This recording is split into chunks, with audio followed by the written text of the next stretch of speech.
खुदा के दीन की खिदमत का एक अनमोल इदारा है, इदारा। क्या अभी कुछ लोग क्या सोच रहे हैं कि अपने पास तो कागजात है, अपना तो भाई भी पुलिस में, दादा भी पुलिस में, और अपने तो पूरे डॉक्यूमेंट एकदम क्लियर है ना, और अपने को कुछ नहीं होने वाला। तो उन्होंने एक मिसाल दी, बहुत प्यारी मिसाल दी, गौर से सुनना, कि एक घर में चूहा रहता, बकरी रहती, बैल रहता और मुर्गा रहता। अब चूहा जो है बहुत परेशान करता है, ये पूरी रिकॉर्ड करना बेटा। चूहा जो है अनवर भाई बहुत परेशान करता है, तो मालिक मकान ये सोचता है कि इसका कुछ तो भी इंतजाम करना पड़ेगा। तो वो चूहे के लिए पिंजरा लेके आता। अब जैसे पिंजरा आता तो चूहा मुर्गे के पास में जाता सबसे पहले और कहता कि देख भाई, अपनों को पकड़ने की तैयारी हो गई, घर में पिंजरा आ गया। तो मुर्गा क्या बोलता, तो तेरे स्टाइल है, पिंजरे में तू पकड़े, तेरे को पकड़ने का स्टाइल है, मेरा कोई ताल्लुक नहीं। फिर वो सीधा जाता बकरी के पास ही, और बकरी से कहता कि देख बकरी आपा, इस वक्त घर में मालक ने पिंजरा ला लिया। तो बोले पिंजरा तेरा लायल है, बकरी का नहीं है। तेरे को पकड़ने की तैयारी और तेरे को पिंजरे में डालने की तैयारी है, बकरी भी नहीं सुनती। फिर वो सीधा बैल के पास में जाता, तो बैल को कहता कि देख भाई, घर में पिंजरा आ गया। तो बैल भी वही कहता जो समय रहा कि देख पिंजरा तेरे वास्ते है, हमारे वास्ते नहीं आया है। तो चलो चूहा बेचारा खामोश हो जाता है। अब मामला ये होता कि जब पिंजरा रात को रखा जाता तो पिंजरे में चूहे के बजाय गलती से जहरीला सांप फंस जाता। गौर से सुनना, क्या फंस जाता, जहरीला सांप फंस जाता। अब जब पिंजरा थोड़ा हलता तो मालक मकान और उसकी बीवी बड़ी खुश होती कि चूहा पकड़े गया, बहुत दिनों से परेशान कर रहा था, चूहा पकड़े गया। और अंधेरा रहता तो वो जैसी पिंजरे के पास से हाथ डालती उठाने के लिए, तो सांप उसको डस लेता। अब सांप ने डस लिया तो ये बीमार पड़ जाती, तो बीमार पड़ जाती तो 2-3 रिश्तेदार देखने आते कि भाई तबीयत कैसी है, सांप ने डस लिया, तबीयत कैसी है। और जब 2-3 रिश्तेदार आते तो मालक बोलता भैया अगर रिश्तेदारों के लिए अपन तो एकदम निखट्टू है नहीं, कुछ तो खाना बनाना पड़ेगा। तो वो सीधा पकड़ता, पहले किसको 2-3 आ रहे थे इसलिए किसको पकड़ता, अरे बोलो मुर्गे को। तो मुर्गे का आज काम, अरे बोलो हो गया।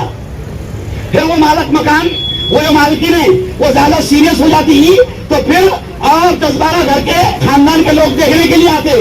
तब मुर्गा तो खत्म हो गया, अब बकरी की कबाड़ी। तो किसको पकड़ता, बकरी को, बकरी भी खत्म हो गई। अभी तक के चूहे का नंबर देखो, अभी क्या समझा, अभी तक के चूहे का नंबर आया नहीं। अब बकरी खत्म, मुर्गा खत्म। अब मामला ये होता कि 5वें दिन मालकिन का इंतकाल हो जाता तो पूरा खानदान उसका उठ के आता, समझ जा। अब नंबर किसका आया, अरे बोलो बैल। चूहा गौर से देख रहा, समझाया था मुर्गी को कि पिंजरा आ गया, मगर क्या बोल रही थी, तू जाने वाला है। समझाया था बकरी को कि पिंजरा आ गया। तो ये क्यों कि कोई ये ना समझे कि ये सिर्फ मेरे लिए है। क्यों, मैंने कल हिंदुओं से भी कहा कि ये ना समझो कि ये मुसलमानों के वास्ते है।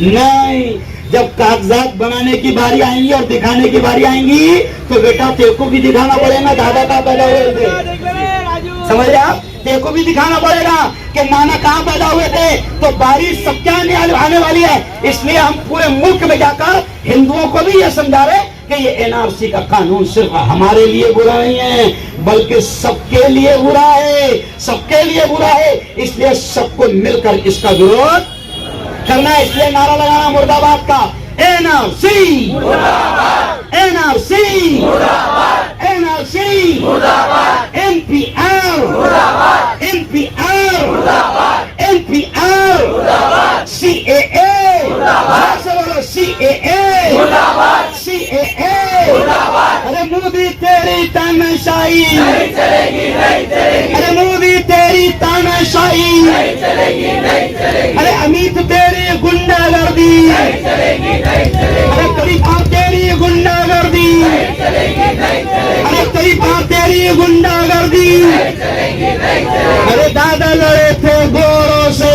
हम लड़ेंगे चोरों से। अरे दादा लड़े थे गोरों से, हम लड़ेंगे चोरों से। अरे दादी लड़ी थी गोरों से, हम लड़ेंगे चोरों से। अरे दादी लड़ी